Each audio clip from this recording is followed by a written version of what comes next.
घास के मैदान भी होते हैं तो वो थोड़े रूखे होते हैं, पत्तेदार नहीं होते, कांटेदार होते हैं वे लोग। तो वहाँ का जनजीवन इसी प्रकार चल रहा है अभी। तो इथोपिया को एक गरीब देश माना जाता है, क्योंकि वह लोग बेसिक चीज़ों के लिए संघर्ष कर रहे हैं। वहाँ शिक्षा के लिए, शुद्ध शुद्ध पानी के लिए, खाने के लिए, और इन तमाम छोटी छोटी चीज़ों के लिए वो लोग संघर्ष कर रहे हैं अभी वहाँ पे। बिजली के लिए तो उन लोगों का मेन काम रहता है घूमना, घुमंतू की तरह बकरी चराना, पशुपालन करना, और इन्हीं तरीकों से वे लोग जीते हैं। और जब भी कभी ज्वालामुखी विस्फोट होता है तो ज्वालामुखी से निकलने वाला गैस वहाँ के आम जीवन को परेशान कर देता है।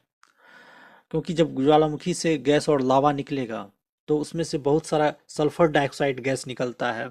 और भी गरम गरम जब लावा पिघला हुआ, लावा वो होता है जो पत्थर जो होता है, पत्थर को पिघला दिया जाता है तो या समझ लो कि लोहा को पिघला कर जो वाटर बन जाएगा, वो लिक्विड फॉर्म में आ जाएगा, तो कितना गर्म होता है। तो वो उस ज्वालामुखी से बहा करता है, और जब बहता है तो चारों ओर के गांव को वो कवर कर देता है, घास के मैदान को कवर कर देता है।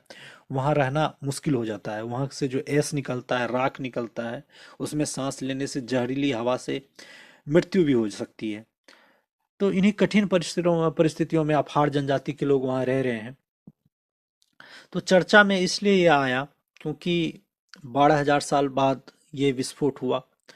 और जब ये विस्फोट होता है तो जो उसका गैस है, ज्वालामुखी का गैस, वो लगभग 14 से 15 किलोमीटर ऊंचाई तक जाता है।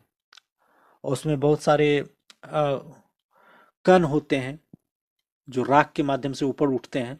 लेकिन वो कण सामान्य कण नहीं होते, वो पिघला हुआ पत्थर होता है, पिघला हुआ मेटल होता है उसमें।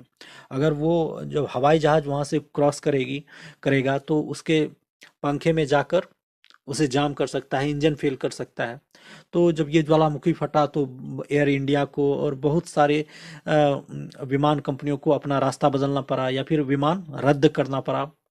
तो ये समस्या रही, इसलिए भी ये घटना चर्चा में आई।